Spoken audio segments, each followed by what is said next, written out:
Hola, estás escuchando De Piel a Cabeza, un recorrido por tu salud con Ana y Rosa Molina. Porque sabemos que el conocimiento es la mejor medicina. Hola a todos y bienvenidos a la tercera temporada de Piel a Cabeza. ¡Hombre, hemos vuelto! Nos ha costado, ¿eh? Esto ha sido peor que la cuesta de enero, Ana. Bueno, siempre cuesta un poquito después de verano arrancar, pero aquí estamos y además esta temporada viene muy potente. Tenemos un episodio hoy con un invitado súper especial porque en este episodio estamos en familia, es reincidente, estamos en familia. Sí, ya que hablas de familia hay que hablar del patrocinador de hoy, ¿no? Y preguntarnos si tenemos a nuestra familia bien protegida, ¿no? Porque, oye, Ana, ¿tú ya tienes seguro de vida? Totalmente, y es nuestro patrocinador de hoy, el seguro de vida Contigo Familia de Nationale-Nederlanden, que evoluciona con nosotros en todo momento. Esto significa que en función de nuestras necesidades lo podemos cancelar, modificar, contratar nuevas coberturas adicionales para estar siempre protegidos. Oye, y además este seguro con Contigo Familia pues nos permite elegir qué hacer en caso de fallecimiento o enfermedad, ¿verdad? Con una amplia gama de coberturas adicionales a nuestra disposición y bueno, pues no tener el futuro de nuestros hijos asegurado, que nuestra familia quede protegida, que podamos pagar nuestras deudas y en definitiva hacer un plan, ¿no?, personalizado. Ya sabéis, tenéis toda la información que podáis necesitar en el seguro Contigo Familia de Nationale-Nederlanden en nnespaña.es o llamando al 900-300-066. Muchísimas gracias a Contigo Familia de Nationale-Nederlanden, un seguro de vida excepcional, por patrocinar este podcast. Y ahora sí, comenzamos. Me lanzo ya. Buenas tardes a todos. Hoy tenemos un episodio muy especial con un invitado muy especial para hablar de brecha de género. Bueno, brecha de género en depresión. Rosa, matiza un poco que... Bueno, es verdad que me lanzo con estos grandes titulares que parece un clickbait, ¿verdad? Brecha de género que ya no se lleva tanto. Pero bueno, vamos a hablar de esas diferencias de la depresión entre hombres y mujeres, ¿no? Las estadísticas apuntan a que a día de hoy la depresión es dos veces, o sea, será el doble o casi el doble en mujeres frente a hombres. Y bueno, queríamos revisar este tema que ya hemos mencionado un poquito de pasada en el podcast, mi hermana y yo, pero hoy traemos a Miguel Álvarez de Mont, que repite. Es reincidente, pero eso es porque es un pedazo de crack que causó sensación el episodio que grabó con nosotras y todo lo que hace en redes, que por cierto, antes de que Rosa le presente, ya os animo a los pocos que no lo conozcáis a que le sigáis en redes porque es espectacular. Bueno, muchas gracias por la invitación, muchas gracias por la introducción.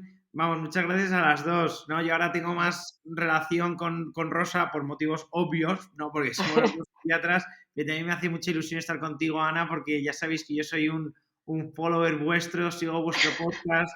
Y esto es como cuando alguien te invita a comer a casa, ¿no? O tú invitas a alguien. Tú sabes si le ha gustado lo que le has puesto, si repite. Y yo estoy repitiendo. O sea que estuve encantado. Esto es la prueba de fuego.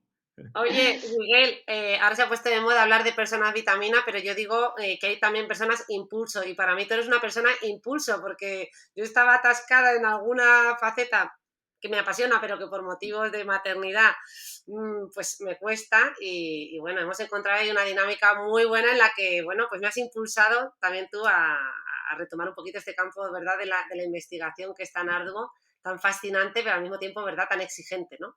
Eso es, ¿no? Yo creo que lo más difícil es entrar, yo creo que como en tantos campos, ¿no? Yo creo que lo más difícil es entrar en la rueda y bueno, ahora afortunadamente llevamos una racha buena, la verdad es que 2020 fue un año bastante productivo en términos científicos, 2021 también y esperemos que 2022, pues bueno, siga a buen ritmo, ¿no? O sea que yo también encantado porque, bueno, de hecho, vamos, ya hemos colaborado en varias publicaciones, pero vienen otras más que están ya ahí fraguándose. Están ahí fraguándose. De hecho, la publicación, una de las que tenemos, que la dejaremos en las notas del podcast, tiene que ver con este tema, ¿no? En esta publicación, que es bastante extensa, revisamos las diferencias biológicas, psicológicas, sociales, que pueden mediar esas estadísticas en cuanto a depresión entre hombres y mujeres, y bueno, y abordamos otros temas como, ¿no?, aspectos nutritivos. y para que el que esté interesado en profundizar, pues lo dejaremos accesible.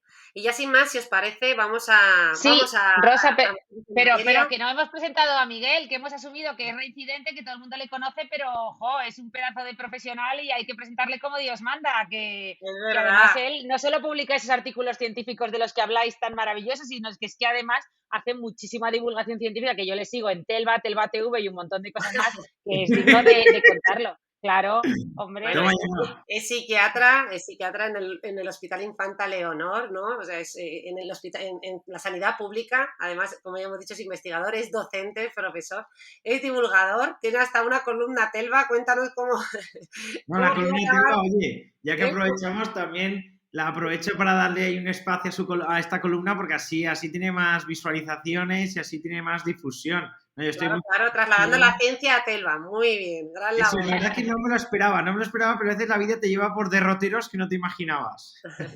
Oye, pues Oye, Telva es y la Miguel además, revista más leída en lengua hispana, o sea que de Toma belleza, ya. o sea, y salud, o sea, y bienestar, o sea que es una maravilla estar ahí también. Además de todos los lugares donde estás, o sea que bueno, enhorabuena. Miguel tiene una carrera, ¿verdad? Esa parte profesional tan destacada, pero como ahora está de moda contar esa otra parte, ¿no? A mí el otro día en un congreso de psiquiatría no contaron si era psiquiatra, si era docente, si había hecho investigación o había hecho la tesis, sino que empezaron por decir que era influencer. Digo, bueno, influencer en Instagram. Digo, yo creo que tiene mucho más peso todo lo demás y además no soy ni influencer. Eres Bueno, influencer. Influencer, eso, que eso yo lo he aprendido de ti y lo voy divulgando por ahí, que hay que cambiar el término. Eso. Pues nada, bueno, Miguel, para más datos tienes un currículum muy extenso. Yo aquí voy a hacer un poquito de trampa. También lo dejaremos en las notas, pero también lo contamos en el podcast. Y como eso nos daría para 5 minutos más, ya hemos contado un montón de cositas, pues nos vamos a meter ya en materia. Empezamos, si queréis, menciono un poco los datos de la depresión, ¿no? El trastorno depresivo, porque es un problema de salud global, ¿no? Incapacitante, en el que hay un estado de ánimo alterado, pero que además se acompaña de muchos otros síntomas, ¿no? Y este trastorno afecta a un porcentaje muy elevado de la población y se ha convertido en uno de los factores que generan más carga a nivel global, ¿no? Hasta el punto que la OMS ya nos habla de cómo va a ser uno de los grupos de enfermedades más incapacitantes y que supone, ¿no? Un gran gasto económico al final, ¿no? Todo el presentismo, el absentismo y que llega a estar en las tasas más altas en este sentido. Lo que sabemos también, mencionábamos al principio, es que las tasas de depresión en mujer casi duplican a las de los hombres y esto se ha asociado a distintos factores. Más allá del factor biológico en el que la mayor parte de la gente pensará, ¿no? Ese tema hormonal, que es lo primero que le viene a la gente a la cabeza y que posiblemente, evidentemente, juega un papel, pero es que hay que mencionar muchos otros, ¿no? Esa es la labor que queremos hacer hoy aquí, hablar de otros factores como, bueno, pues el componente genético de heredabilidad, la vulnerabilidad entre factores externos, ¿no? Hablar también de los componentes socioeconómicos, de los componentes culturales, ¿no? Y bueno, de todos estos aspectos que al final vienen a matizar y a impactar en estas diferencias. Así que bueno, si te parece, Miguel, para seguir podemos repasar un poco cómo es, o sea, antes de hablar de esas diferencias, también podemos repasar un poco cómo es la patofisiología de la depresión. ¿Te parece resumirla un poco, no, sobre todo para efectivamente quienes no, no estén tan familiarizados y se es quedan un... con que la depresión es Rosa, trastorno? y Miguel, está fenomenal esto, pero para los que nos estén escuchando y no entiendan medicino profundo, traduce patofisiología. O sea, ¿qué le acabas de preguntar a Miguel? Le acabas de preguntar que vamos a empezar hablando qué produce la depresión, ¿no? Las causas. ¿O Eso qué? es, eso es. No, Vamos a pues ver esas. No, pues la verdad es que es un tema, o sea, es un tema bastante complejo el tema ya de por qué se produce la depresión y entonces aún más complejo de por qué puede haber diferencias entre hombre y mujer en cuanto a la frecuencia de esta en la que se da la depresión, ¿no? Lo primero en cuanto a las causas de la depresión, pues yo creo que lo primero que hay que decir es que la depresión es multifactorial. Entonces, son muchos los factores que influyen y los factores que influyen en general con bajo peso. Simplemente es la suma de muchos los que te llevan a sufrir un episodio depresivo. Lo digo porque vamos a repasar varios factores y no hay que quedarse con la copla de que uno de ellos cause depresión, sino que la suma de ellos. Pues hay un claro componente biológico, que se ve desde un punto de vista genético lo mismo. No es que haya un gen, a día de hoy no conocemos un gen de la depresión, simplemente sabemos que si tú tienes antecedentes familiares de depresión, tú tienes más riesgo de sufrir un episodio depresivo. Y aparte en ocasiones también se da lo que se llama el fenómeno de anticipación, que es que a veces la siguiente generación sufre el primer episodio depresivo a una edad más temprana que sus padres, ¿no? Su padre o su madre que no sufriese. O sea que hay un componente hereditario, que insisto, no es que se herede, es simplemente un componente hereditario, de que si tienes antecedentes en la familia, tienes más riesgo o estás más predispuesto a sufrir un episodio depresivo. Tienes más papeleta, yo suelo decir, ¿no? En una familia en la que hay antecedentes depresivos frente a una familia donde no las hay, no es que la vas a desarrollar sí o sí, pero que luego tienes a lo mejor, no sé, un 10, un 20% de más probabilidad de tenerlo. Eso es. De todas formas, me parece muy interesante esa diferencia que ha establecido Miguel de genético versus hereditario, porque muchos pacientes vienen a consulta, por lo menos en temas de la piel, y a lo mejor les diagnosticas dermatitis atópica y te dicen, bueno, ¿y cuál es la causa? Y dices, bueno, esto tiene un componente genético, y te dicen, ya, pues entonces no, porque en mi familia no hay nadie con esto. No es lo mismo genético que hereditario, es decir, puede haber una mutación espontánea, que puede ser el primero de la familia en el que se manifiesta, ¿no? La enfermedad, o sea que es muy importante esta diferencia. No, totalmente. Yo creo que de hecho lo que, como mucho es, claro, es una vulnerabilidad, una predisposición que a lo mejor, por eso decía al principio que es multifactorial y son la suma de muchas papeletas que contribuyen, que no es unifactorial, en ningún caso va a ser unifactorial. Luego también hay también factores que son claramente biológicos, porque se ve que también hay una relación con el sistema inmune, también hay una relación hormonal, o sea, digo que también se nota que en el episodio depresivo y otros sistemas de nuestro cuerpo, no solo el afecto, no solo se afectan. De hecho, una depresión no se puede localizar solo a nivel de cerebro, o sea, es que produce afectaciones, pues incluso a nivel, ahora está muy de moda el eje intestino-cerebro, se está investigando mucho en translocación bacteriana, en microbiota intestinal, o sea, se ve que hay muchos factores que influyen también a nivel biológico. Luego yo diría que a nivel psicológico, pues ahí también influye mucho, ¿no? Si uno sufre un acontecimiento vital estresante, a veces eso hace de trigger, ¿no? Como de desencadenante, ¿no? Si tienes una predisposición o si tienes... De disparador, ¿no? De disparador, esto, de disparador. No es que tanto leerlo muy siempre... Muy bien. Los anglicismos a mí me pasa... perdona que te corte, pero eso, en Radio Nacional tenemos una hucha porque no se pueden decir anglicismos y cada vez que decimos uno hay que echar €1 a la hucha y no veas cómo está la hucha de llena, porque claro, se nos escapan a todos continuamente, pero me encanta lo de trigger. Hombre, haberle puesto a Miguel mínimo 10, 20 eurillos. Ya me arruino, me sale muy caro la participación. Ahí no vuelvo, ahí sí. Pero es que además todo suena mejor en inglés, es decir, es que no es lo mismo decir, yo ahora últimamente pongo el ejemplo, no es lo mismo, cuando digo estoy soltera, no es lo mismo, no suena igual de bien que decir soy single. Es que parece que todo nos suena mejor en inglés. Entonces, claro. Single suena que te lo estás pasando, vamos. Queda mucho mejor que disparador. O sea que muy bien, muy bien. No, pues, perdón por el inciso y esperamos no haberte cortado en lo que estabas contando. No, ni mucho menos decir que sufrir acontecimientos vitales estresantes a veces puede contribuir a que una persona sufra un episodio depresivo, pero que ni mucho menos, volviendo para dejar claro que no es unifactorial. De hecho, la mayor parte de la gente sufre acontecimientos vitales estresantes y no se deprime. Entendiendo por un acontecimiento vital estresante, pues cualquier pues evento en un ámbito familiar, social o laboral, pues que sea estresante, no valga la redundancia, pues una ruptura de pareja, una ruptura sentimental, a lo mejor cosas más graves como el fallecimiento de un familiar, un despido laboral, o sea, quiero decir que hay... Y la mayor parte de la gente no sufre un episodio depresivo, por eso digo que simplemente es una papeleta más. Luego también puede haber rasgos de personalidad, por supuesto, hay ciertos rasgos de personalidad, yo creo que a veces la tendencia a la obsesividad, a lo mejor personas más ansiosas, yo creo que la ansiedad sostenida en el tiempo también compra muchas papeletas de sufrir eventualmente un episodio depresivo. Y luego también, bueno, en los factores psicológicos nos podíamos entretener un podcast entero, pero entiendo que no es la cuestión. Y luego también hay factores sociales, ¿no? De hecho, es curioso, ¿no? Porque a nivel de países la depresión es más frecuente, al igual que el suicidio, en los países desarrollados. Sin embargo, dentro de un mismo país, a veces la depresión se da ligeramente más o puede afectar más a personas de un estrato socioeconómico más bajo. Curiosamente, esto también pasa con la obesidad. La obesidad es más frecuente en los países ricos, en los países del primer mundo, desarrollados o como lo queráis denominar. Sin embargo, dentro de ese país es más frecuente o impacta más en estratos socioeconómicos bajos. Digo, es que a mí me resulta paradójico, a mí me llama la atención. Qué bonito, ¿no? Es, bueno, bonito, a nivel de investigación, qué interesante, ¿no? Esta reflexión, que sin duda llama la atención. No sé si te has planteado un poco a qué se deben estas...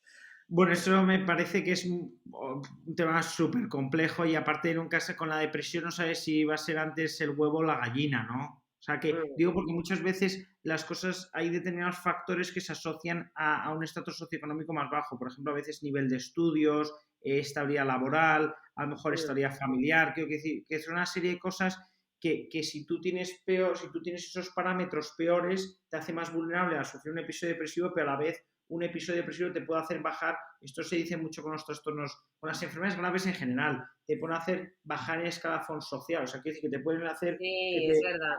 afecte negativamente desde un punto de vista socioeconómico. En España no El ocurre. social, ahora ya meto el anglicismo, el social drift, que le llaman. Esto es. ¿No? Yo no lo quería decir, me llamó la atención una vez y digo, bueno, tampoco voy a... 3 euros. 3 euros llevamos ya. Llevamos single, llevamos social drift y llevamos trigger. A ver cuánto, a ver cuándo termine el podcast, cuánto hemos recaudado. Nos va a dar para un café. Pero esta teoría encaja muy bien, ¿no? Cómo te vas bajando, o sea, como consecuencia de una enfermedad mental grave, esto te puede llevar, pues eso, si te ha impactado en etapas vitales de tu vida, has desarrollado una esquizofrenia con 20 años y esto te ha dejado un poco fuera del mundo laboral, porque te ha afectado en la época, ¿no? Donde precisamente uno accede al mundo laboral y profesional, pues claro, eso te lleva a una bajada en esa escala y por tanto si tienes descendientes, ¿no? Va bueno, pues manteniéndose o puede perpetuarse, ¿no? Bueno, claro, porque te puede hacer desarrollarte menos a nivel profesional, etcétera. Pero yo creo que en el episodio depresivo, afortunadamente, no es tan grave y no es tan grave porque digo que tiene mucha mejor respuesta al tratamiento y es menos disfuncional. Pero bueno, que también está ahí. Entonces, bueno, pues... Luego, además, en trastornos afectivos, dentro de depresión, metemos un abanico muy amplio, ¿no? Desde cuadros más que nosotros denominamos cuadros adaptativos, que serían esas depresiones las que más conoce la gente y que además son las que más confusión generan, ¿no? Esos cuadros más leves, que superan nuestras capacidades de adaptación y que hace que estemos pues más bajitos de ánimo y con síntomas leves frente a las depresiones mayores, más graves, que muchas veces requieren hospitalización, que podamos ver, ¿verdad?, en las plantas de psiquiatría, y que bueno, y que además cuanto más grave al final la respuesta al fármaco es mejor. Precisamente esos casos más leves y más adaptativos, precisamente la respuesta al fármaco es mucho peor porque hay un mayor componente psicológico y un mayor componente ambiental, ¿no? Totalmente. Esto, de hecho, vamos, esto que has dicho, eso es así. Los fármacos se ha demostrado que son mucho más eficaces en los episodios depresivos moderados o graves, y luego es curioso porque está en desuso, pero antes había una forma de clasificar la depresión. Esto, vamos, tú lo sabes obviamente, ¿no? Pero yo digo de cara a nuestros oyentes que ahora se clasifica más en función de la gravedad, episodio depresivo leve, moderado, grave, pero hace unas décadas se clasifica como endógeno o exógeno, que era una simplificación, pero era básicamente si pesaba más como los componentes más biológicos, es decir, que no había ninguna causa aparente, o era exógena cuando era como aparentemente muy reactiva a una situación vital pues estresante o adversa o como lo quieras denominar. Sí, me parece muy oportuno que menciones esta diferenciación, ¿no? Porque yo creo que a la hora además de investigar nos permite avanzar de otra manera, ¿no? El retirarnos un poquito de esa otra división. Aunque lo que pasa es que, claro, no es tan fácil luego de cara a la investigación. Claro, es que una de nuestras, es que me tiras de la lengua en temas que me gustan, ¿no? Es que una de nuestras líneas de investigación es la depresión y las afectaciones más inmunológicas y biológicas en la depresión. Pero claro, no es fácil porque a veces ya el episodio depresivo en sí mismo ya sufres un episodio depresivo que repercute en tu organismo, repercute en tu sistema inmune, repercute también a nivel endocrino. Quiero decir que es difícil de discernir qué es antes, muy difícil. Sí. Es que mira, ya simplemente lo siento, déjame contar una cosa. Sí que se ha visto que personas con un episodio depresivo, incluso personas simplemente con síntomas que no llegan a tener un episodio depresivo, por ejemplo, personas que se sienten solas, la soledad te hace más vulnerable a las infecciones. Se ha visto que las personas mayores que sufren soledad, que la soledad es una experiencia subjetiva, no quiero decir estar solo, quiero decir tú sentirte solo, sentir soledad, te hace que tengas más resfriados y los resfriados te duran más. Y esto se ha visto, se me ocurren muchos ejemplos de incluso en reacción a vacunas, como en personas con un episodio depresivo, personas que están deprimidas, su sistema inmune genera menos reacción a la vacunación. Es que es apasionante lo conectado que está todo. Pero bueno, Sí. claro, hablo con la autora de un libro que lo desarrolla a fondo. Entonces, ¿qué voy a decir? Mente y cuerpo, pero me hubiera encantado desarrollar, bueno, que lo menciono más de pasada, pero todo ese componente social, cultural y que en definitiva nos estás trayendo, ¿no? Porque si es que hay tantos factores, y yo creo que ahí está la dificultad del campo que abordamos nosotros, que es tan complejo que no es reducible. Yo creo que a veces escucho que la gente, ¿no?, que habla de los que hacen el reduccionismo, es la gente que habla criticando a la psiquiatría cuando dice, no, es que claro, es que la depresión, los psiquiatras piensan que es solo una falta de serotonina. Digo, vamos a ver, una cosa es que pongamos fármaco y otra cosa es que pensemos eso. O sea, por supuesto que al revés, es que estamos hablando de un campo de estudio tan complejo y con tantas variables. Lo que pasa es que el psiquiatra no puede encargarse de todas las variables, ni podemos intervenir ni cambiar las circunstancias sociales de una persona. Tendremos que intervenir Claro. Es que de y hecho, trabajamos tantos profesionales, ¿no?, en el campo tan y de diverso. hecho yo a veces cuando me preguntan determinadas cosas digo, claro, pero es que yo no soy ni economista, ni sociólogo, ni político, yo soy psiquiatra. Entonces yo lo que tengo que hacer es, con las herramientas que yo tengo, cómo puedo mejorar la calidad de vida de esta persona que tengo delante, cómo puedo hacer que los síntomas que tiene impacten menos en su vida. O sea, yo cosas estructurales no las puedo cambiar. Claro, eso Bueno, es. Eso no quiere decir que no sepamos que sean importantes y que se tengan que tomar medidas en ese sentido. claro, de hecho yo creo que estas Bueno, las vamos a comentar ahora, y yo creo que un hemos hecho un poco. repaso, ¿no? Así que está bien, que ya a la gente le ha quedado claro que estamos hablando de cuadros muy complejos, no reducibles ni a un gen, ni reducibles a un cambio en un neurotransmisor, sino que son, pues bueno, pues me redundo, complejos por naturaleza. Y Sí, dicho esto, ni reducibles, perdonadme, a lo que siempre hemos aprendido de vosotros, ni a una expresión, lo de estoy depre, que yo ahora me doy cuenta que forma parte de nuestro vocabulario y de vez en cuando lo sigo usando y automáticamente me corrijo, digo, no, no, perdón, estoy triste o estoy, ¿sabes? Intento no sí. usar ese término mal, que ya lo hablamos en el podcast anterior, pero Oye, y a mí me alegra escuchar siempre a mi hermana cuando menciona, o sea, porque en realidad ella hace lo mismo, habla del explosoma. Ese es el exposoma, pero ella le llama explosoma para referirse a todos esos factores, ¿verdad?, que influyen en la piel. Que en el fondo, al final, todos los médicos, ¿verdad?, pues no dejamos de ser conscientes de que todo afecta, ¿no? Y que el cuerpo es inseparable de la mente. Así que, bueno, totalmente. si os parece, seguimos ahora con esa brecha, ¿no?, de la que hablábamos en depresión entre hombres y mujeres. He mencionado un poquito por encima algunos factores que pueden influir y yo pensaba empezar por los factores biológicos, esos factores hormonales y tal. Pero si os parece, le voy a dar la vuelta a la tortilla porque ese punto además es muy extenso y para que no se nos escapen los otros puntos que quizás no son en los que a veces se hace menos hincapié, os propongo que empecemos por esas diferencias, pues más en, por ejemplo, ¿queréis que empecemos por lo social o por lo psicológico? Muy bien, ¿no? Pues empezamos por lo social, ¿no? Lo social, eh, bueno, lo social, pues un poco lo que decíamos antes, ¿no? Que nosotros no lo podemos cambiar, pero obviamente hay que estudiarlo y hay que tenerlo en cuenta, ¿no? Yo creo que lo vamos a comentar, es un tema apasionante, ¿no? O sea, que de verdad que merece la pena que quien esté escuchando se quede hasta el final, porque a nivel social yo creo que también hay algunas cosas que pueden explicarlo, ¿no? Ahora está muy de moda el tema de los roles de género. Pues entonces nosotros a día de hoy yo intento ser prudente, yo soy de familia gallega, intento no mojarme ni ser categórico cuando hablo, ¿no? Entonces, ¿que los roles de género pueden influir? Pues puede ser. Eso también el tiempo nos lo dirá, porque los roles de género sin duda están cambiando, entonces el tiempo nos lo dirá. Si vemos que con el paso de una década estas diferencias en el diagnóstico hombre-mujer se igualan, pues quizá los roles de género tengan algo que ver. Pero los roles de género me parece que influyen tanto a veces negativamente en hombres como en mujeres, porque no solo a veces puede influir en las mujeres más carga en determinados entornos, sino también yo creo que los hombres piden menos ayuda, pues porque yo creo que habitualmente o durante años se ha visto mal a lo mejor como un signo de debilidad que un hombre pues pidiese ayuda por estar triste o que sufriese un episodio depresivo. Yo creo que eso asociaba a debilidad y la debilidad lastraba más al hombre que a la mujer. Entonces, bueno, yo creo que va a ser un tema interesante, pero que ahora me parece difícil mojarme en el peso que tiene. Qué chulo Sí, que... a mí me parece súper interesante lo que ha comentado Miguel y sobre todo eso, y antes de seguir, para los que nos estén escuchando, sí que es verdad que quizá no hemos matizado, que hemos hablado todo el rato de la brecha en depresión y no hemos puntualizado que estamos hablando de que esa brecha consiste en que parece, ¿no?, que hay mayores tasas de depresión a priori en mujeres, y estamos analizando el por qué, ¿no? Eso Entonces, es. uno de los factores es lo social, que a mí siempre he pensado que era la causa más importante, pero me ha gustado mucho este matiz, ¿no? Y como lo ha explicado Miguel, sobre todo ese matiz que ha dicho de, oye, esto lo sabremos también con el tiempo. Ahora que parece que los roles de género están cambiando en muchas cosas, ¿no? Pues me parece muy interesante esa puntualización de que, joder, también el tiempo nos dará una respuesta seguro.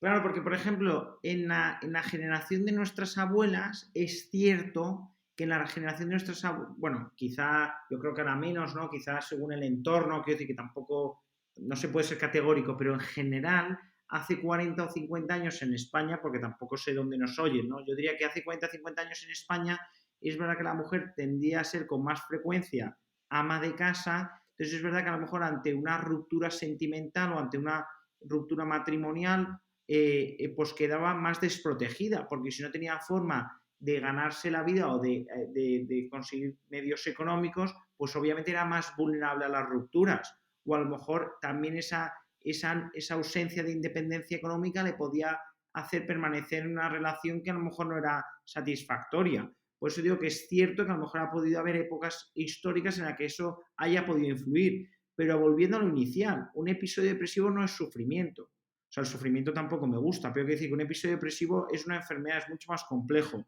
Por eso creo que puede influir, sí, pero no creo que fuese determinante ni decisivo. Creo que es una de las cosas que puede haber influido.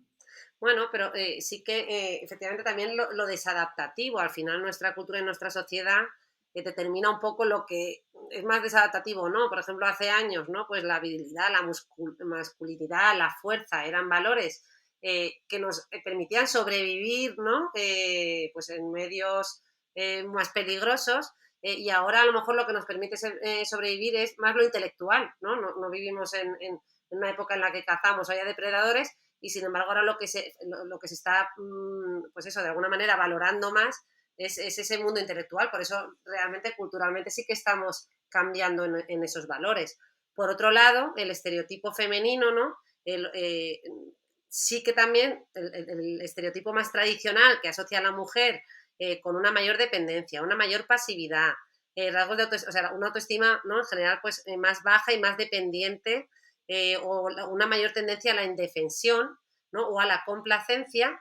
Esos estereotipos son rasgos que se asocian a más tasas de depresión. Es decir, una mujer con esos rasgos, ¿no?, pues, frente a un hombre tendría, ¿no?, más papeletas desde ese componente psicológico de tener una depresión. Y esto está engranado en la propia sociedad y en la propia cultura, claro, que es un poco la que, ¿no?, también impacta en estos funcionamientos. Así que bueno, que es complejo, ¿no?, cómo se engrana todo, desde el componente evolutivo hasta ese componente.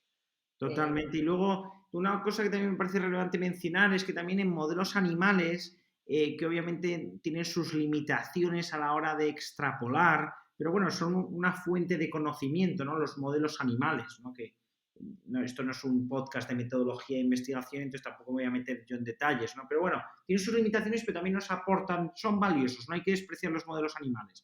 Bueno, pues los modelos animales se ha visto que los acontecimientos vitales estresantes, sobre todo los que tienen que ver con abusos o con negligencias en el cuidado, sobre todo en la infancia, pues que tiene un efecto deleterio, obviamente en hombres y en mujeres, ¿no? En niños y en niñas, ¿no? Porque pero que son más deleterios en las mujeres que en los hombres, es decir, como que dejan una huella mayor en las mujeres que en los hombres. Entonces, de alguna manera, sufrir algún tipo de abuso o negligencia grave en el cuidado, pues es un factor de riesgo para ambos sexos, pero más para las mujeres. Quiero decir que en principio lo que se ha visto es que les hace más vulnerables a sufrir patología psiquiátrica en el futuro a las mujeres que en los hombres.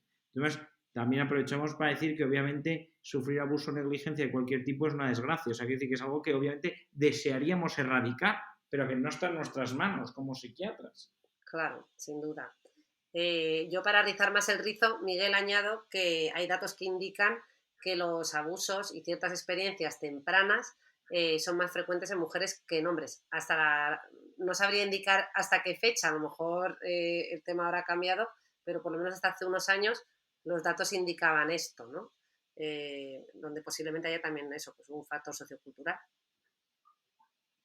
Y luego, pues bueno, luego también influyen un poquito relacionado, ¿no? Pero a nivel psicológico, pero que también tiene que ver con lo social, que no hay que olvidar que nosotros a día de hoy el episodio depresivo lo diagnosticamos con un manual diagnóstico, ¿no? Esto para los que nos estén escuchando, a día de hoy los que imperan, es decir, los que los psiquiatras en general del mundo occidental por lo menos utilizamos son o los de la Asociación Americana de Psiquiatría, que se llama DSM, o los de la Organización Mundial de la Salud, que se llama la OMS, bueno, la CIE, perdón, la Clasificación Internacional de Enfermedades. Y lo cierto es que estos sistemas diagnósticos que utilizamos en la actualidad, en mi opinión, son más sensibles a recoger o a captar la sintomatología depresiva de la mujer que la del hombre, porque a veces el hombre también tiende a expresar menos, a ser, digamos, menos florida esa sintomatología. Y luego, aparte, también muchas veces el sufrimiento del hombre lo canaliza más por las adicciones, con y sin sustancia.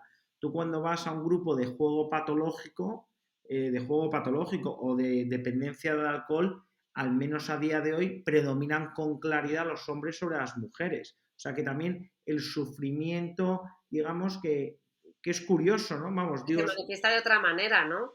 Pero Ese también matiz, sí. ese matiz es súper interesante, ¿eh? Me encanta que lo habléis, porque es verdad que luego además también tenemos pues eso, otros especialistas, lo que vosotros llamáis equivalentes depresivos, ¿no? Que muchas veces lo canalizan ni siquiera a través de una consulta con vosotros ni una adicción, sino porque acuden a nosotros por alopecia o por otro, ¿no? Bueno, que directamente...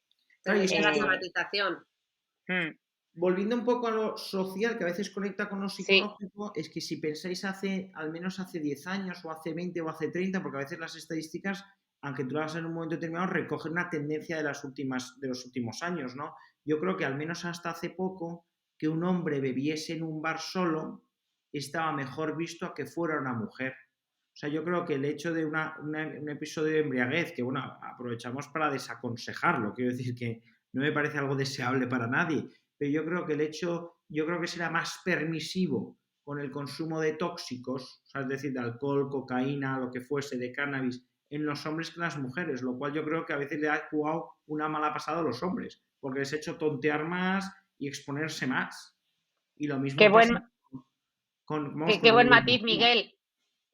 Y aprovecho para deciros, y esto es algo que también aprovecho para decir que no se debe hacer, pero ahora como curiosidad, y ya que lo decías, me ha recordado que no sé si os habéis enterado que recientemente acaban de comercializar, obviamente no legalmente, claro, la cocaína rosa para mujeres. Ah, no tenía ni Porque, idea. Ni pues, idea. pues tiene un nombre. Primicia en este podcast, para mucha Claro, gente. claro, es algo muy reciente y me ha recordado por lo que decía Miguel. Digo, tiene guasa que para que las mujeres consuman cocaína, que no debes en ningún caso ahora, No, ¿no? Lo vendan de esa manera como, oye, la cocaína rosa, a la cual le han puesto un nombre así muy chic, para que, ¿no? Pues un poco por eso, o sea, me ha recordado mucho porque llevas toda la razón, o sea, siempre ha estado mejor visto en hombres. Esa imagen que tú decías de un hombre solo bebiendo en un bar, pues yo creo que siempre se ha tolerado mejor con su carajillo por las mañanas que quizá una mujer, ¿no? Y entonces, esto que contáis de las adicciones, de cómo lo canalizan en los diferentes géneros o cómo ha sido hasta ahora, me parece, vamos, impresionante, muy interesante. no, la cocaína esta que cuentas tú es el típico ejemplo de entender mal la igualdad, ¿eh? Porque si ya es malo que haya muchos, vamos, o que es un problema que haya más hombres que mujeres, pero la gracia no es aumentar las mujeres, es que bajen los hombres que consumen cocaína. O sea, me parece que Sí, vamos, sí, es como vamos, ¿cómo podemos empeorar la situación? Pues vamos eso hacia atrás es, en vez de ir hacia adelante. O sea, muy eso buen es. matiz porque no consumen suficiente cocaína las mujeres, pues vamos a ponerla rosa, vamos a ponerla con purpurina, lo que sea, para que tú te crees. O sea, vamos. Nada, desde aquí un llamamiento a que la cocaína rosa es exactamente igual de mala para nuestra salud que la cocaína blanca o como sea, ¿vale? Muy bien, oye, y os cuento que hemos ido haciendo spoiler en realidad también del siguiente bloque, que eran los factores psicológicos, que ya hemos adelantado algunos, pero Bueno, es que es verdad que Por- están un poco entremezclados, ¿no? A veces tampoco por eso Claro, es tan fácil la distinción, pero bueno, así ya eso es. entrando en temas más psicológicos, lo cierto, digo, porque me imagino que esto tendrá aquí cabida, ¿no? En este apartado, es que, por ejemplo, volviendo a lo de las diferencias hombre-mujeres, que en el suicidio, que el suicidio es una cosa muy compleja, porque el suicidio se puede llegar por distintas patologías, a veces sin patología, sin diagnóstico de ninguna patología, pero desde luego que los episodios depresivos contribuyen de alguna manera en un porcentaje a esas tasas de suicidio. Y lo cierto es que las tasas de suicidio lo que nos dicen es que el suicidio consumado es más frecuente en los hombres. Y también yo ahí, es complejo, pero también sabemos que uno de los factores de riesgo para el suicidio es una enfermedad mental no tratada. Entonces, digamos que hay también esa dificultad, o a lo mejor ese que haya hombres que no quieran o que no se atrevan o que sientan vergüenza por pedir ayuda, al final también les penaliza. O sea, lo que quiero decir es que a veces también hay más depresión en las mujeres o hay más diagnóstico de depresión en la mujer, que no es lo mismo. Es un Claro. matiz, no sé si... No, sí, sí, yo creo que lo hemos captado bien, ¿no? Que al final la depresión es uno de los diagnósticos que viene a engrosar, o sea, es una de las principales causas de suicidio, aunque como bien has dicho, el suicidio se puede ¿no? Asociarse a otros trastornos mentales o ni siquiera a no tener un trastorno, pero desde luego la depresión juega un papel muy importante. Y luego hemos dicho que la depresión es más frecuente en mujeres que en varones, pero sin embargo los que hacen, o sea, los que realmente llegan a consumar el suicidio son más hombres que mujeres. Y al mismo tiempo hemos dicho que los hombres consultan menos, van menos al psiquiatra, consultan menos y por tanto también reciben menos tratamiento, sabiendo que ese tratamiento nos ayuda a prevenir la depresión y por tanto el suicidio, ¿no? Sería un poco Es el que, de resumen. hecho, ahora que has sacado el tema, pues lo estoy revisando, en un paper, así en un artículo, paper es otro anglicismo, pero bueno, en otro artículo que leí el otro Cuatro día, pues euros. se, Cuatro, se- cuatro llevamos. no, Y pero se veía que la prescripción de antidepresivos es aproximadamente, depende de la serie, depende del estudio, pero más o menos entre un 15 y un 20% en las mujeres, mientras que la prescripción de antidepresivos en los hombres no llegaba al 10%, estaba en torno al 8%. Entonces, dices, es que también reciben menos tratamiento. Por eso decía, yo me preguntaba a mí mismo si la depresión es más frecuente en las mujeres o si la depresión se diagnostica más en las mujeres, que es un matiz diferencial. Eso es. Qué Y luego, bueno, qué bueno. Oye, y hablando de tratamientos, no solo psicofarmacológicos, sino también psicoterapéuticos. totalmente, De hecho, yo totalmente. creo que en la práctica clínica lo vemos, ¿no? Casi no lo sé, o sea, a datos de ciencia no sé si esa diferencia aumenta con la psicoterapia, pero mi impresión como profesional clínica es Es que, que desde aumenta. luego, el hombre, en caso de tratarse, prefiere 1000 veces el fármaco a la terapia. O sea, la terapia es como a mí no me hables de terapia, tú dame a mí algo. O sea, en caso de que acepten algo o que realmente lleguen a pedir ayuda, ¿verdad? Es más, o sea, ese sesgo o esa brecha es mayor para la psicoterapia que para el fármaco. Porque yo creo que sigue, sobre todo a lo mejor en varones de 50 años o más, yo creo que sigue predominando esa idea como de debilidad mal interpretada, como diciendo, ¿cómo me voy a abrir yo a alguien? Quiero decir, si eso es como, quedó fatal.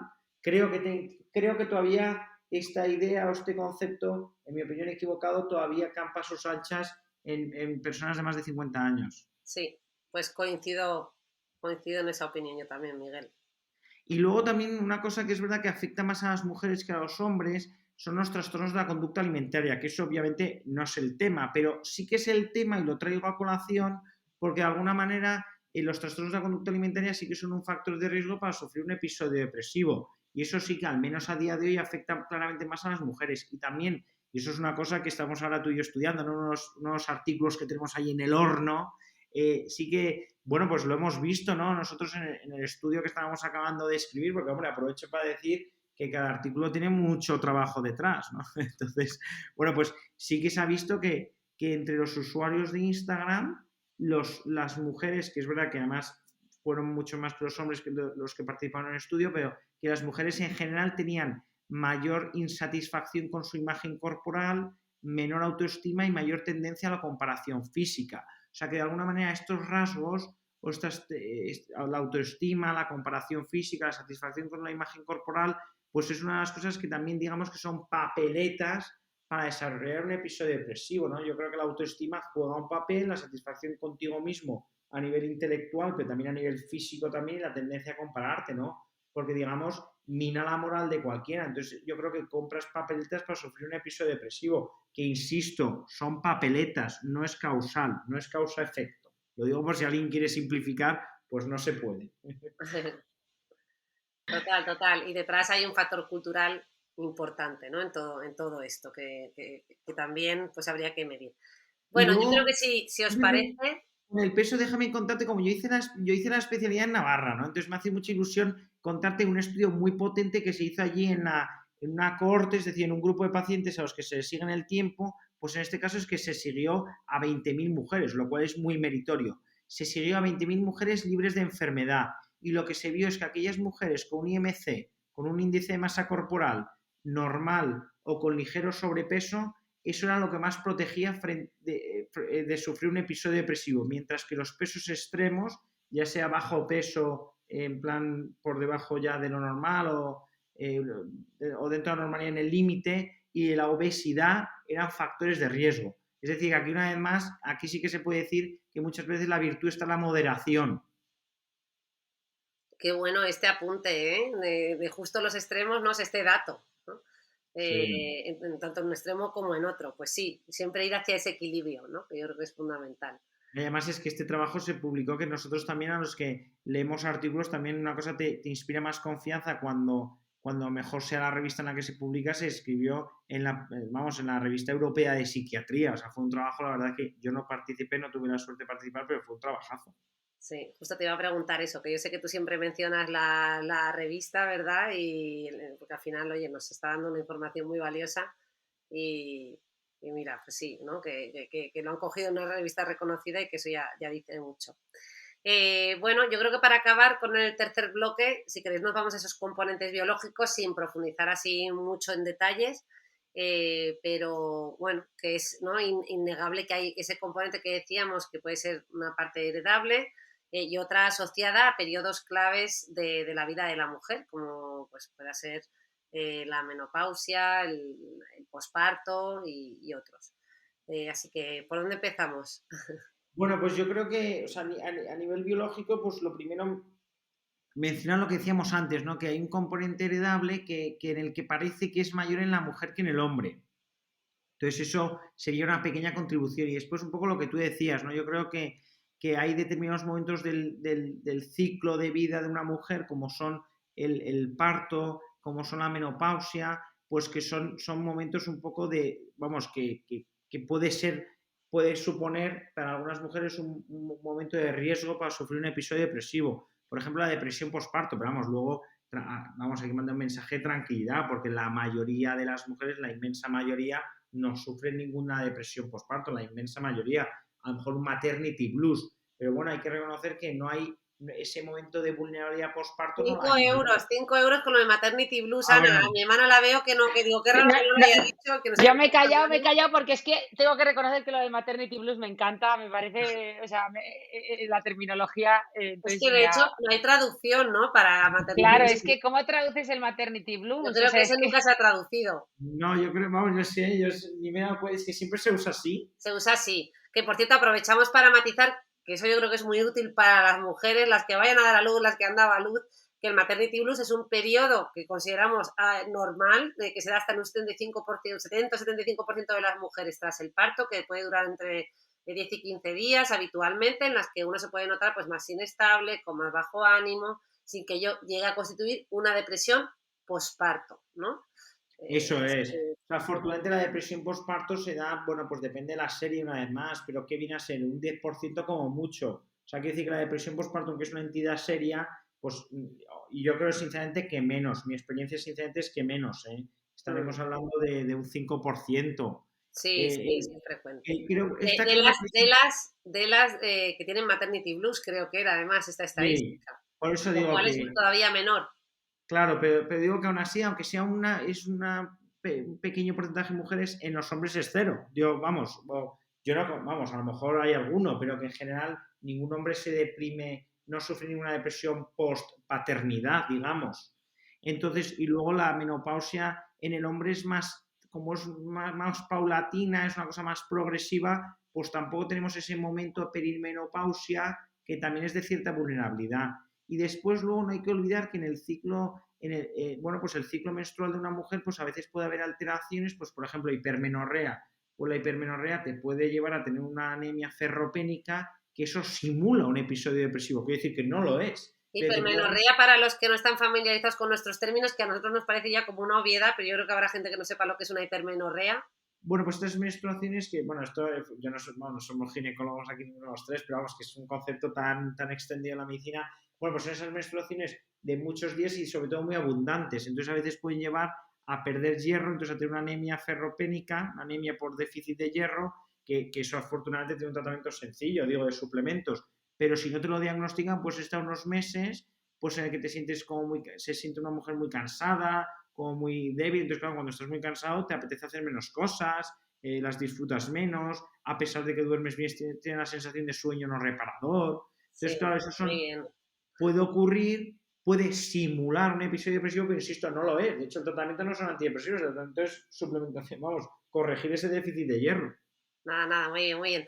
Es que le he quitado el rol a mi hermana, que veo que está muy callada, y digo, voy a decirlo yo, que me extraña que no lo haya mencionado. Le dejo unos me he sentido segundos. súper orgullosa porque es que, Miguel, yo siempre hago ese rol, ¿no?, de policía del medicino profundo, como yo le llamo a nuestros tecnicismos, y siempre le hago eso a mi hermana. Entonces, ahora me he sentido como esa madre que ve que sus churumbeles han aprendido, y entonces ahora ella diciéndote a ti, oye, Miguel, vamos a ver qué significa esto de hipermenorrea, me ha hecho mucha ilusión. Hombre, No, es que pues, soy tu churumbel en el mundo de la divulgación. eso es. Nah, qué va, pero Yo sé que siempre a mí Rosa me ha mi hermana contado ya que tú sabe. tiraste del carro. No, pero ya sabes que yo siempre digo que mi hermana es la menor de las dos, es la más pequeña. Yo tengo más edad cronológica, pero en edad mental ella es la mayor, claramente. Entonces estamos ahí muy compensadas. Aquí lo dice entre broma y broma, pero la realidad es que todo el mundo dice, tú eres la mayor, ¿no? Todo el mundo me dice, tú eres la mayor. Claro, Físicamente además. No, hombre, a ver, si me dedico a la belleza, a la medicina estética, dermatología, etcétera, pues tendré que por lo menos parecer un poco más joven a nivel físico. Pero bueno, que Bueno, nos pero Eso era el estamos. trato del podcast. Yo le hacía terapia a mi hermana y mi hermana me ponía retoques, pero bueno, no sé yo, ¿eh? Ya es una grabamos a buena distancia combinación. directamente, ya ni nos vemos. No, pues bueno, al final es verdad. Y luego en el ciclo menstrual, pues bueno, algunas mujeres tienen lo que se llama, bueno, el síndrome premenstrual, ¿no? Que obviamente no es un episodio de depresión ni mucho menos, pero que bueno, que puede hacer, pues bueno, pues que puede hacer una pequeña contribución. Quiero decir que hay, obviamente, esos factores hormonales que pueden influir. De hecho, yo creo que Bueno, y que las este diferentes. síndrome premenstrual en su versión grave, que para algunas mujeres que son la excepción, ¿no? Más que la regla, por supuesto, dentro de ese síndrome premenstrual, que es lo que se conoce ahora como el trastorno disfórico premenstrual, ¿no? Eso Que es. a su vez sí que viene a contribuir más a esas tasas de depresión, más que simplemente el síndrome premenstrual a secas, sino ese ya lo que entenderíamos como un cuadro, que el trastorno disfórico premenstrual incluye, además de los síntomas habituales que puedan tener a nivel físico, ¿no? Las pacientes, como el hinchazón, la sensibilidad en los senos, ¿no? Los cambios en la alimentación y en el sueño. Además, los síntomas se acompañan de tristeza, desesperanza, ¿no? Apatía, irritabilidad, mayor tensión, ¿no? Más inestabilidad emocional. Y esto, pues, pues se repite con un patrón en cada ciclo del mes, unos días antes y después de la menstruación. Claro, entonces, pues bueno, vamos, que es que también a nivel biológico tenemos algunas diferencias, de hecho, pero esto también se ve en otras enfermedades. Por ejemplo, las enfermedades autoinmunes son más frecuentes en la mujer que en el hombre. En general, vamos, yo, de sistema inmune, yo, pues bueno, de lo que estudia la depresión, de lo que estudiamos en nuestra línea de investigación, pero yo recuerdo la facultad, creo que de las enfermedades reumatológicas, salvo la espondilitis anquilosante, en general todas las demás creo recordar que eran más frecuentes en la mujer. Tampoco quiero yo aquí patinar, pues que es el recuerdo claro que tengo. O Sí, sea, ¿no? quiero Y decir luego que, también tú que has mencionado la microbiota, se han visto diferencias en la microbiota entre hombres y mujeres, que a su vez, pues a lo mejor también vienen a contribuir, claro, ¿no? o sea, ahí a mí me gusta Que ser, cuanto más avanzamos y más sabemos, más nos liamos, porque yo creo que cada vez tenemos más datos, pero más datos de más cosas, con lo cual ese cuadro es, ¿no? Pues claro, complejísimo. Parece un cuadro de Dalí, abstracto y...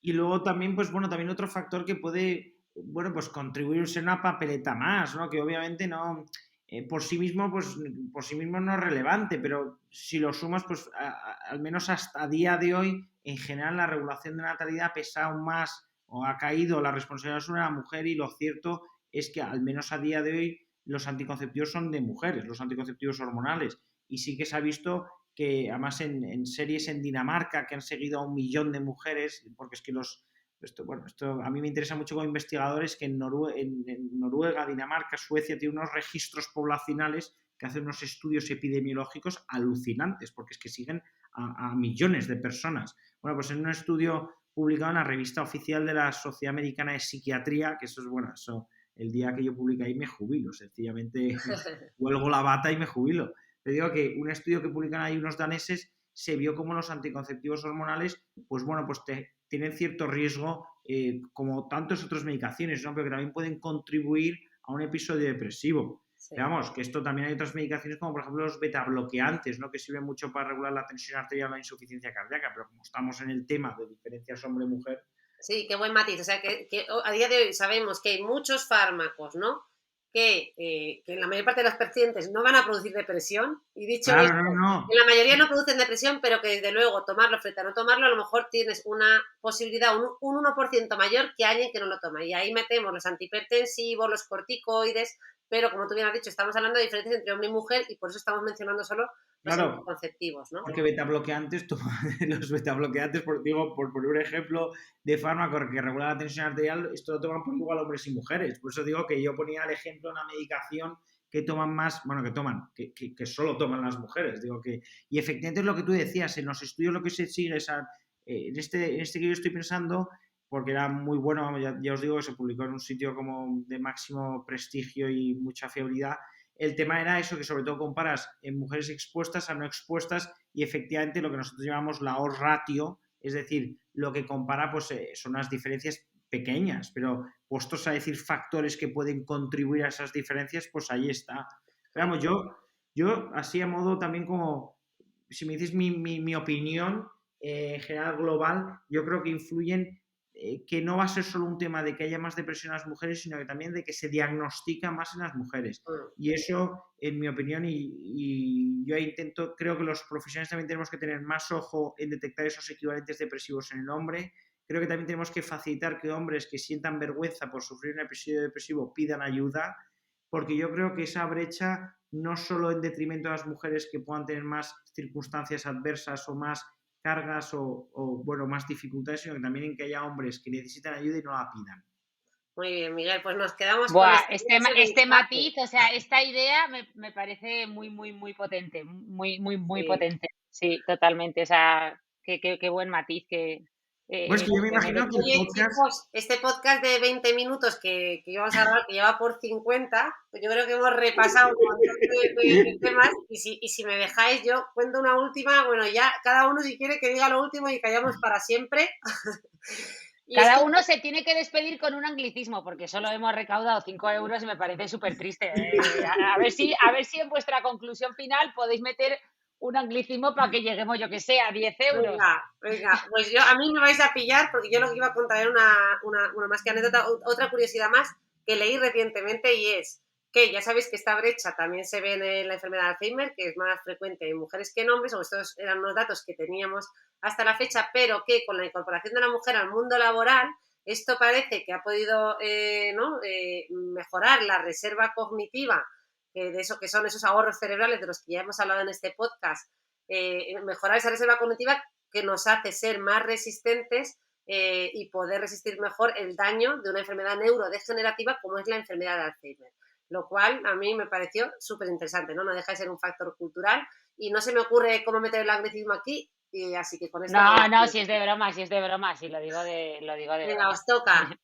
Bueno, pues yo lo que voy a encerrar es que me parece que el tema, o sea, que un episodio depresivo es un tema muy complejo, entonces no se puede simplificar, no se puede dar un titular, y entonces, por tanto, tampoco se puede dar un titular o una frase resumen para relatar o para intentar explicar las diferencias entre el hombre y la mujer. Y yo ya, para cerrar, lo que puedo decir es que thank you very much. Y ahí tenemos 3. Oye, hemos llegado a 5 euros, que es como más redondo, ¿no? O 6 ya. Muy bien, muy bien. Nada, yo felicitaros a los dos porque me teníais aquí a las horas que son, me teníais enganchada a la pantalla fijamente, aprendiendo, he tomado hasta notas, me ha parecido espectacular todo lo que habéis contado, sobre todo en un tema tan, tan, tan, tan complejo como este, en el que no es fácil separar muchas veces, pues lo que tú decías, ¿no, Miguel? Esos sesgos, y vosotros habéis apoyado en la ciencia, en artículos científicos, en series de números de pacientes muy altos, o sea que enhorabuena a los dos. Y yo, que ya que se titulaba el episodio Brecha Digital, y por poner un toque de humor, ya que de lo que habéis hablado vosotros no tengo ni idea, o sea, brecha digital, Ya decía yo. La brecha la tengo yo en mi cerebro ahora mismo. Pues nada, solo contaros que ya que habéis hablado de sexo, de género y tal, y por poner un toque de humor, pues nada, que sepáis que hace poquito la FDA ha aprobado una brecha, o sea, o una frontera o una barrera, es decir, han aprobado, y ya sé que esto no tiene nada que ver con lo que estamos hablando, pero las primeras bragas para practicar sexo oral. Entonces, es una buena brecha. Una buena brecha la que acabas de abrir, ¿eh? Muy bien. Claro, son unas braguitas de látex tan finas como un preservativo, y oye, animo a todo el mundo a que las use, porque yo me dedico a las enfermedades venéreas, y cuando hablabais de brecha, enfermedades venéreas, que tampoco la gente, no todo el mundo lo sabe, ¿eh? Claro, es que los dermatólogos ya sabéis que vemos la piel, vemos todas las mucosas, todas las enfermedades que surgen en las mucosas, y todo lo que surge en el pelo, glándulas sudoríparas, etcétera. Entonces, eso, me he acordado cuando habéis dicho brecha, porque, oye, es un asunto importante, y si se usaran, pues, tendríamos muchísimas menos enfermedades de transmisión sexual. O sea que ya sabéis, son de látex, son muy finitas, de un solo uso y tienen sabores. O sea que vosotros habéis sido los sensatos. Claro, vosotros habéis puesto toda la sensatez, y yo ya veis para lo que he quedado, para hablar de cocaína rosa, que por cierto se llama Tusi, pero teníamos que decir Tusi, que no lo uses, y para hablar de braguitas para el sexo oral. O sea que claramente estoy en desventaja con vuestra sabiduría. Nada, nos has puesto la guinda de este pastel, que era un pastel denso y cremoso, y bueno, nos ha venido muy bien. Pues nada, chicos, muchísimas gracias a Miguel por acompañarnos una vez más, y que podamos repetir. Bueno, pues muchas gracias a las dos. Muchas gracias, y nada, que descanséis. Gracias Miguel por acompañarnos ya 2 veces, por ser reincidente, por hacerlo también, por ser tan buen divulgador, porque da gusto escucharte, de verdad es una maravilla lo bien que cuentas las cosas, el cómo lo cuentas. No me extraña que todo el mundo te quiera tener cerca y te quiera tener explicando las cosas en todos los tipos de medios. O sea que de verdad que mil gracias por dedicarnos este ratito. Venga. Hasta luego. Un abrazo. Hasta luego. Adiós.